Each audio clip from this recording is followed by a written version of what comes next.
Bonjour à chacun d'entre vous et bienvenue sur Séphiroth et compagnie. Je vous retrouve pour un moment qui me tient à cœur puisque je vais partager avec vous la dernière création de Dylan Collins. J'ai eu la chance, à la demande de Dylan, les éditions Exergue m'ont donc envoyé son nouveau coffret, le coffret Fantasia que je vous montre ici. Un coffret plein de délicatesse et de poésie manifestement. Fantasia, vous imaginez bien d'emblée que nous allons être un petit peu dans le domaine de l'imaginaire, du rêve. Et alors je vous lis la petite phrase qui est à l'intérieur du coffret parce que je trouve que elle donne le ton de ce coffret. L'âme est une flamme faite d'ombre et de lumière qui implore sans cesse et réclame quelques bouffées d'air. Voilà. Et c'est le programme. Voilà, j'ai lu l'introduction donc écrite par Dylan que je trouve d'ailleurs passionnante et c'est pour ça que je vais prendre un moment pour vous en dire un mot parce que même plusieurs mots parce que je ne peux pas faire autrement. Et donc parce qu'il y a des choses extrêmement intéressantes. J'allais dire comme dans un livre et le positionnement de Dylan par rapport à son lecteur d'abord est d'un grand respect et puis d'autre part pour moi d'une grande justesse dans le travail qui est proposé. Alors, je précise, si besoin en était, qu'il y a le petit sachet qui va bien avec les cartes. Et puis donc, je vous montre le coffret maintenant. Le coffret qui est le livret, pardon, qui est très bien fait. Alors, j'ai joué le jeu parce que je voulais le découvrir avec vous. J'ai lu l'intro, mais en revanche, je ne suis pas allée regarder les textes. En revanche, j'ai vu une chose quand même, c'est qu'en fait, sur chaque carte, vous avez toute la reproduction intégrale à nouveau de la carte. Et donc, quand on va piocher dans le livret, on retrouve aussi l'univers onirique de Claude Maguet. Donc Claude Maguet qui est l'illustrateur de ce jeu. Et la première chose que je peux vous dire, c'est que c'est déjà une rencontre en fait. Ça n'est pas une commande et c'est ce que Dylan nous dit. Ce coffret, il est né donc d'une rencontre véritable où Dylan a eu une sorte de flash et d'attirance terrible pour l'univers de cet illustrateur. Alors dans cette introduction, parce que justement, je pense qu'il est important d'en dire un certain nombre de choses, il est bien question de défendre des valeurs, il est bien question comme dit Dylan, de vous faire rencontrer un allié qui croit véritablement en vous et qui a foi en l'allié que vous êtes pour vous-même. Alors vous savez que ça me touche d'autant plus que j'ai fait il y a fort peu de temps un défi où il est question de devenir son propre allié. Voilà, je n'avais pas encore reçu le coffret, mais vous voyez, j'aime bien ce genre de synchronicité, je trouve ça super sympa. Donc oui, c'est un coffret, comme le dit l'auteur, tout en originalité, qui est authentique et passionné, et ça on n'en doute absolument pas. Coffret qui a une âme et qui nous amène sur la voie de la contemplation. Vous lirez ce que Dylan sous-entend par le mot contemplation, c'est magnifique. C'est un coffret qui est une sorte d'allégorie de l'existence sur Terre pour nous accompagner dans de nombreux aspects de nos vies. Je précise que les illustrations ont donc toutes été réalisées à la main avant d'être numérisées et je trouve que ça c'est extraordinaire parce que quand on est sensible comme les Dylan aux énergies, aux vibrations, vous imaginez bien que ça n'est pas la même chose de faire ces illustrations de manière totalement artisanale en tant que peintre et de les numériser par la suite. Donc manifestement un très long et un très grand travail dans lequel les détails ont été sont à l'honneur, ont été vraiment sur lesquels il y a eu beaucoup d'attention de portée, et donc un certain nombre de choses qui sont dites également sur l'illustrateur, qui a à cœur finalement de raconter des histoires où le rêve et le fabuleux s'entrecroisent en d'étranges mystères pour susciter des émotions, autres chimères et rêves d'enfants. Voilà, une invitation au voyage, ça c'est certain. Je vous lis ce que dit justement Claude Maguet. Peindre, selon lui, est l'expression d'un romantisme moderne pouvant côtoyer le dramatique de façon harmonieuse et poétique. Alors remettre de la poésie dans le dramatique, ça me parle énormément. Et j'aime bien ce que dit Dylan avec beaucoup de subtilité, de délicatesse, qui se dit subjugué donc par le talent de cet illustrateur. Il revenait du voyage d'une vie dont il n'osait pas montrer le souvenir, peut-être ignorant le fantastique en lui et le talent fou, ou peut-être simplement un peu désabusé par les épreuves de la vie. Et je trouve que c'est très beau. C'est très très joli. Alors je passe un petit peu. Euh, Pardon. Et donc effectivement, au-delà de cette dimension artistique et onirique omniprésente, c'est aussi une dimension vibratoire et spirituelle qui s'offre à vous. Le but donc est de développer bien votre imaginaire, d'être dans l'interprétatif et d'utiliser votre esprit avec un grand E qui va vous permettre de rentrer dans ce monde onirique. Alors, l'autre chose que je trouve extrêmement importante, et je me dis que si tout le monde travaillait avec cette éthique, eh bien le monde serait peut-être un peu différent. Dylan se dit fervent défenseur du libre arbitre, de la responsabilité individuelle et par son biais la responsabilité collective que l'on peut avoir sur nos vies, dans nos existences, de la collaboration que l'on peut entreprendre avec notre destin. Alors, vous savez que je parle beaucoup de partenariat avec la vie. Eh bien voilà, cette collaboration, j'adore. Euh, Alors, ensuite, c'est un support qui a été entièrement pensé pour vous accompagner dans les grandes questions, phases et décisions de votre vie. Un coffret également pour vous accompagner dans votre quotidien, qui va vous permettre effectivement d'aller rechercher votre épanouissement personnel, spirituel, pour sortir des problématiques. Donc, le credo de Dylan, et c'est un très très beau credo, c'est d'aller toujours dans le sens des valeurs, du libre arbitre, de la responsabilisation, du travail intérieur, pardon, excusez-moi, de l'équilibre entre conscience analytique et conscience plus sensible et subtile, éveil spirituel, pouvoir créateur. Voilà, donc se connecter finalement à d'autres énergies pour pouvoir se transformer, pour pouvoir accéder à quelque chose qui va dépasser le mental. Vous lirez, c'est vraiment très intéressant. Parce que ce coffret se veut vecteur d'alignement et d'équilibre. Dylan nous dit qu'il ne croit qu'au travail, travail en, sur et vers soi. Voilà, ce travail-là, parce que c'est finalement toute l'alchimie qu'il nous décrit là. Et donc, il nous rappelle qu'on ne peut pas être la fin de l'équation, que nous ne sommes pas seulement notre mental, c'est ce que je vous disais tout à l'heure, mais beaucoup, beaucoup plus. Et ce que j'adore, c'est qu'il utilise souvent le mot sensible. Et je définis finalement l'amour de soi comme la sensibilité à notre propre sensibilité, devenir sensible à sa sensibilité. Et pour moi, c'est ça qui fait que petit à petit, on s'aime vraiment. Voilà, on se découvre autre. Donc, et effectivement, là aussi, on est en plein dans les mêmes démarches. En fait, pour être plus exact, il est plutôt question de revenir à l'origine de ce que l'on est vraiment. Donc rien n'a changé, mais tout à découvrir comme un oignon finalement, appelé petit à petit, pour retrouver vraiment l'essence de notre être. Et donc, le fait de nous ressentir avant toute autre chose, et c'est ça qui est bénéfique, et j'en suis intimement persuadée. Alors, il y a aussi une chose qui est presque un plaidoyer que je vais vous lire. Il n'y a rien de pire pour moi que d'infantiliser mes lecteurs. Nous vivons dans un monde qui éteint notre capacité à nous ressentir, notre capacité à nous écouter, qui nous fait avorter de l'allié que nous sommes pour nous-mêmes. Ce sont des mots très forts. Et en même temps, mais combien je suis d'accord avec ça. Vous voyez, c'est impressionnant. Je reparle de ce défi que j'ai lancé il y a quelques jours sur devenir l'allié, de son meilleur allié. Et comme si finalement le monde extérieur faisait en sorte de nous éloigner constamment de nous-mêmes, alors que la vie ne cesse de nous dire « reviens vers toi et redeviens ton principal allié ». Donc, je vous laisse lire la suite parce que c'est hyper intéressant. Voilà, nous décrit Dylan, comment nous en sommes arrivés à devenir incapables de développer une relation à soi, de nous comprendre, de nous soigner et de nous aider.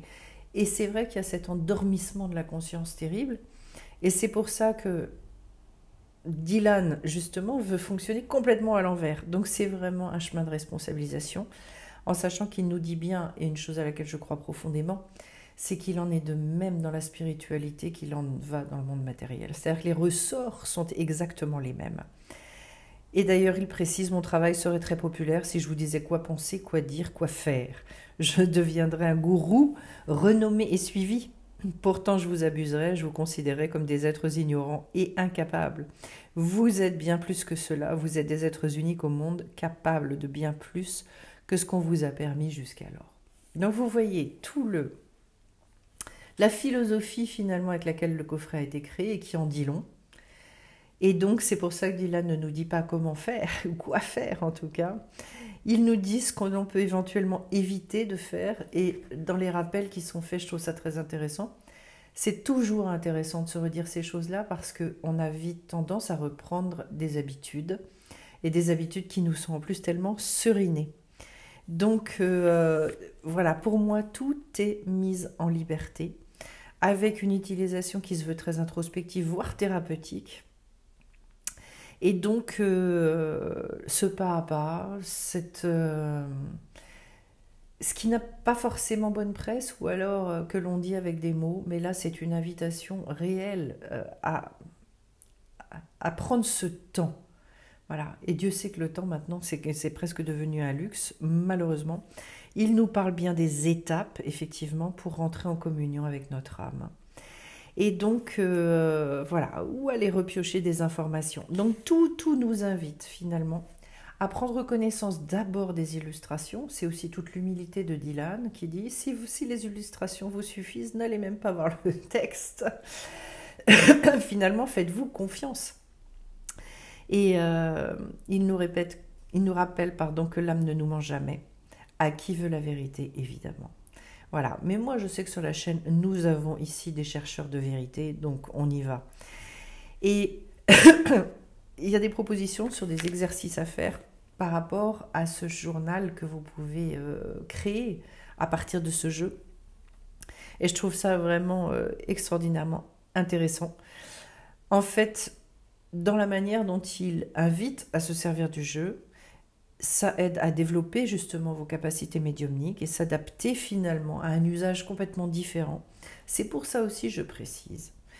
Vous remarquez que sur le coffret, et comme sur le précédent, il n'y est pas noté oracle. Et Dylan tient bien à préciser la différence. On peut parler de coffret ou de jeu, mais pas d'oracle. Voilà. Vous connaissez également, pour ceux qui connaissent la chaîne, mon positionnement par rapport à ça et par rapport au prédictif. Voilà, tout est mis en liberté et tout est fait pour vous rendre votre pouvoir, ce qui est quand même hyper intéressant. Donc voilà, vous êtes le seul maître à bord et Claude et moi-même, dit-il, vous souhaitons un beau voyage. Alors, et après on passe au message des cartes. Donc, une fois qu'on a dit ça, je vais aller vous montrer les fameuses cartes. Donc déjà, un format un petit peu plus grand que les précédentes, avec donc ce dos de deck là, voilà. Donc tout cet univers déjà extrêmement onirique qui est un petit peu en lien avec, ça fait un petit peu penser au Petit Prince avec l'étoile, la lune, etc.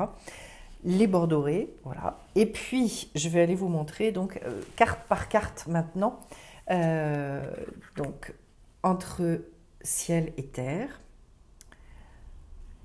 Et donc à chaque fois au niveau des illustrations, et donc je veux jouer le jeu, c'est pour ça que je n'ai pas lu du tout les significations des cartes, je vais me prêter au jeu, on va tirer une carte, et on va regarder, vous comme moi, on va pouvoir se mettre justement dans cette préparation-là à découvrir au niveau intuitif. La deuxième, l'âme du piano, bon, qui ne peut que me parler, puisque comme certains le savent, j'ai travaillé et été pianiste moi pendant 20 ans. Ensuite, la vouivre des marais. Voilà, donc là aussi, tout un tas de légendes, l'enseignement du cheval.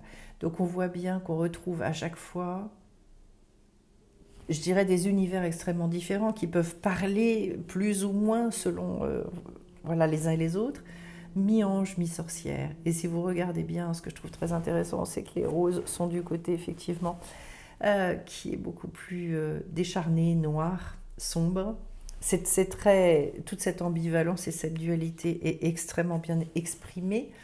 L'enchanteur, tout ce côté à la fois mystérieux, sage, l'arbre de vie, bon, notion qui me parle on ne peut plus, seul au monde, voilà.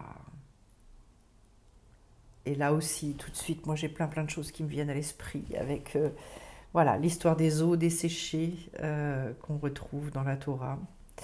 L'île de la méditation. Donc vous voyez qu'au niveau des traditions aussi, c'est extrêmement varié. Ici maintenant, j'ai les âmes perdues. Voilà. Et il y a un beau travail à faire avec les âmes perdues d'ailleurs. Le chant de la sirène. Donc toute cette douceur. Je pense que je vais passer beaucoup de temps sympathique avec ces cartes-là. Le passage. Voilà, une notion extrêmement intéressante aussi. Et j'ai hâte de vous faire des tirages où on va mélanger avec l'autre, avec les chemins de l'éveil, parce que ça va être très intéressant. La mère éléphante. Alors ça, j'ai bien regardé la carte, parce que comme je suis moins aguerrie sur les éléphants, mais il y a des choses qui me sont venues. La tempête. Elle est magnifique. Si vous regardez tout le détail des couleurs, etc., le bateau, enfin, et puis ce personnage qui est à l'eau. Ensuite, au clair de lune, avec un côté tellement serein, calme, comme d'un autre temps. Mais de toute façon, on voyage dans un autre temps. Ensuite, la dame du lac. Là, nous sommes au temps des chevaliers. Et si vous regardez le dégradé des couleurs dans le ciel, c'est somptueux. Le féminin sacré. Voilà. Alors ça, c'est impressionnant au niveau de la forme. On a l'impression, en fait, d'un infini qu'il est difficile de capter. Il y a une profondeur dans cette carte que j'adore. Le masculin sacré, maintenant. Ensuite, le jardin d'Éden. Voilà. L'empreinte du temps. Je découvre, je re-regarde, j'ai regardé rapidement, mais le silence des lotus. Donc j'en profite pour regarder avec vous. La sagesse amérindienne. Ça, j'aime beaucoup. C'est aussi une tradition que j'apprécie beaucoup. Un arbre et une fée. Voilà, tout ce dialogue-là énorme avec la nature. Le labyrinthe, notion hyper intéressante.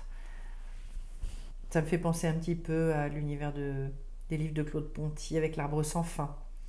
Voilà, pour ceux qui connaissent. La création.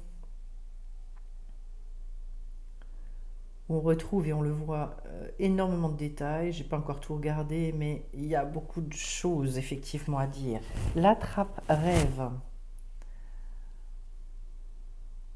Hein, tout ce qui va mettre en liberté, ça va être extraordinaire. Une bougie dans le vent. Là aussi, c'est tout un monde. Le grand cerf-blanc. Avec une grande fertilité. Et bien le voilà, le petit prince, ou l'instant sacré. Voilà. Bon, ça, j'adore ce monde-là, de toute façon, vous le savez. La semeuse des rêves. La semeuse de rêves, pardon. Ensuite, sous le regard d'Horus. Encore tradition très différente. Les fêlures. Elle est magnifique aussi, cette carte-là. Magnifique. Un vieil hante. Voilà, alors ça, si je ne me trompe, c'est dans la tradition, c'est irlandais, enfin c'est celtique. Le passeur d'âme, là, on retourne en Égypte. Et enfin, je finis avec l'immensité. Voilà. Et donc, 35 cartes, comme je vous le disais. Donc, pour reprendre, donc, je vais mélanger un petit peu tout ça et puis on va en tirer une. Je vais vous la montrer. Si vous voulez, vous pourrez mettre sur pause. Moi, je vais devoir vous faire les choses en direct, en, en live. Et puis après, on ira quand même vérifier dans le coffret ce que dit Dylan, ce qu'il en dit pour que vous ayez aussi la possibilité un petit peu de vous approprier tout ça avant éventuellement de vous procurer ce jeu qui promet vraiment, oui, de beaux voyages, je dirais. Alors... Ben, j'en ai une. Et bien voilà. Bon, alors je vous la montre, puisque c'est celle qui est tombée. J'ai l'attrape rêve. Donc je vais la conserver un certain temps, puis après je vais la retourner, parce qu'il va falloir quand même que je la regarde un peu mieux pour, pour vous dire ce qui me vient à l'esprit. Mais de toute façon, déjà, la première chose qui me vient à l'esprit, c'est ce côté, ce besoin énorme de se reconnecter justement à ce qui nous dépasse, à ce qui est tellement fort en nous au niveau de l'âme et qu'on a tendance à étouffer.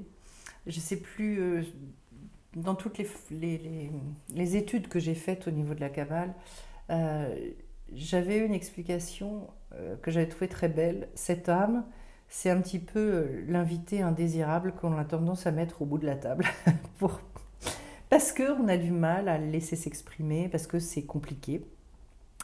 Et bien avec cette carte, c'est tout l'inverse, c'est-à-dire finalement réussir à se reconnecter à ça, et finalement c'est ça qui nous met totalement en liberté. On voit bien d'ailleurs, il y a d'un côté un oiseau qui est enfermé et de l'autre qui prend son envol, que finalement, puisque la cage n'est même pas fermée, que finalement nous nous enfermons tout seuls. Ça je le pense, je le crois profondément. Et j'ai pu vérifier maintes fois dans ma vie que à chaque fois que je trouvais cette... je voyais que les barreaux étaient illusoires dans ma vie, et bien finalement, derrière, ma vie a toujours changé énormément. L'autre chose, c'est le côté danse, la danse de la vie, avec à la fois le besoin de se mettre en mouvement, d'aller rechercher cette liberté dans la matière et pas seulement dans l'esprit. Ce que je trouve extrêmement important, parce qu'on a tendance à se dire qu'une fois qu'on aura résolu nos problèmes dans la tête, alors à ce moment-là, la liberté viendra dans la matière. Alors qu'en fait, c'est parce qu'on va agir dans la matière que petit à petit, on va libérer l'esprit. Parce que l'esprit, il est très limité, que je pense qu'on a beaucoup, beaucoup besoin d'expérimentation. Ce qu'on voyait d'ailleurs dans le coffret tout à l'heure. Et on voit bien chez cette danseuse l'immense bonheur qu'elle vit, l'ouverture en plus. Si vous regardez bien, le chakra du cœur, à ce moment-là, dans cet état-là, se met complètement en avant et retrouve une énergie, retrouve une mobilité. Donc il s'agit bien d'aller se connecter à ça. Qu'est-ce que je peux vous dire d'autre ? Le fait aussi le regard, il est complètement tourné vers le haut. Donc autant notre regard, il doit, comme si la vision, elle avait besoin justement de se décaler. Et c'est rigolo parce que j'avais remarqué ça un jour, enfin c'est pas moi, c'est ma sœur qui m'avait fait remarquer une chose très intéressante, c'est que quand on regarde les gens dans la rue, ils ont tous tendance à regarder tout le temps par terre. Et en fait, elle me disait, finalement, ils ne voient plus ce qu'il y a autour d'eux.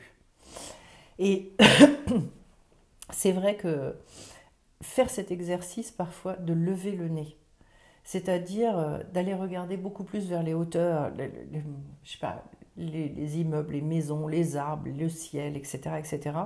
Vous pouvez refaire le même chemin, mais en fait, c'est plus le même chemin.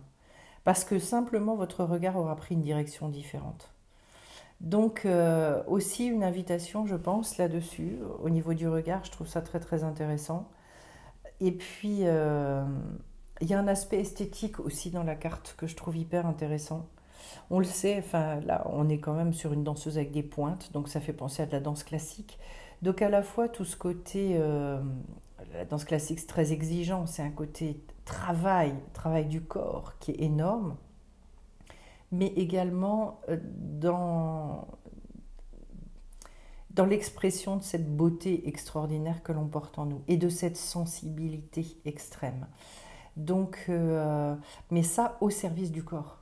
J'en reviens à ce que je disais tout à l'heure, et ça, je trouve ça absolument passionnant. Donc, attraper ses rêves, vous voyez, au travers de tout ce qu'on vient de dire, c'est au confluent, finalement, euh, de, du fait de faire descendre déjà tout ça dans le corps, d'oser se montrer aussi, parce que la danseuse, forcément, et c'est pas à ça qu'elle pense. Souvent, ce que je dis, puisque j'ai été sur la scène également, c'est quand on est sur scène, on pense à quoi? Qu'est-ce que l'on... Il y a des personnes qui ont beaucoup le trac et je dis, est-ce que c'est soit que l'on montre sur scène ou est-ce qu'on se met au service d'une idée, au service de quelque chose? Il y a ça aussi qui me vient, bon ça c'est très lié à mon ancien métier, mais je me mets au service de quelque chose que j'ai envie de transmettre. Et là, oui, je suis le vecteur de tout ça, ça passe par moi, mais ça m'échappe. Il y a quelque chose qui est bien au-delà de moi. Quand on arrive à se mettre au service d'eux, alors à ce moment-là, on est capable de se dépasser. Tant qu'on fait les choses que pour soi et à notre niveau et où on regarde juste là, en fait, c'est très limité. Alors que quand on fait avec ce qui nous dépasse, voilà, cette notion de service pour moi, elle est hyper importante aussi. Alors je vais quand même aller voir ce que dit l'ANAMI, parce que voilà. Donc c'est la carte numéro 26. On va aller re-regarder tout ça. C'est une belle source d'inspiration, hein, par exemple, pour l'année 2022, ou pour les fêtes, ou voilà, vous verrez bien. Légère comme la plume, elle posa le pied par terre. L'espoir soudain s'allume. Le passé laissé derrière. Ses songes et ses rêves dansent dans la brume, suspendus dans l'univers. Ses bras enlacent la lune. Le rythme cadence ses pas. Elle laisse entrer la lumière. Soudain, ses ailes se déploient et son esprit se libère. Alors, c'est un très joli poème et qui reprend beaucoup des choses que j'ai pu dire. Donc, ça m'amuse parce que je pense qu'on a une vraie sensibilité commune quand même avec Dylan et du coup avec Claude Maguet que je ne connais pas. À Fantasia, la danse est un privilège qu'il fait bon de s'offrir, à qui entendrait résonner les sons de l'âme du piano. Un moment béni. Lorsque l'on danse au pays, c'est la gravité elle-même qui se met à danser avec nous. En un battement de cils, voilà que nos pieds ne touchent plus le sol. Ah ah. Le message de la carte maintenant. Cette carte et ses mots inspirés nous disent de danser, de nous envoler, de nous mettre en mouvement. Il est question de mouvement dans le temps et l'espace, de lumière à faire entrer et d'une âme à déployer. Elle nous signifie la fin des épreuves et le début du changement. Le rythme s'accélère, les émois se libèrent. La légèreté est omniprésente, comme si la carte nous invitait à clôturer un travail de deuil du passé, un travail déjà fait en fond, mais dont la surface est encore présente et limitante à notre être. Il est donc question de s'éloigner de toutes les lourdeurs qui plombent notre âme et alourdissent nos pensées. Comme une envie de se mettre à nu, de recommencer ou de continuer loin du poids d'un certain quotidien, cette carte l'affirme, l'heure est à l'envol, au-delà de la matière et de ses complications. Il n'est pas question de fuir, mais davantage d'un travail à finir pour enfin pouvoir s'évader.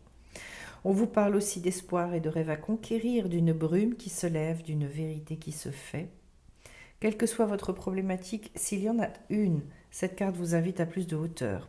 Pas uniquement pour trouver votre solution, mais surtout pour voir à quel point le problème est tout petit. Je vous parlais du changement de regard également. Osez le voir comme un signifiant, un seul petit pas à faire pourrait bien vous en éloigner. La brume dont il est question dans la poésie qui accompagne cette carte est intéressante, car le propre de la brume est d'être basse. C'est à notre niveau qu'elle sature notre vision. Donc si nous passons dessus, nous y voyons immédiatement plus clairement. Enfin, la danse, qui est le sujet fondamental de cette lame, nous raconte le besoin de joie et d'expression de l'âme. Cela pourrait d'ailleurs bien passer par cet art, mais d'une façon plus générale.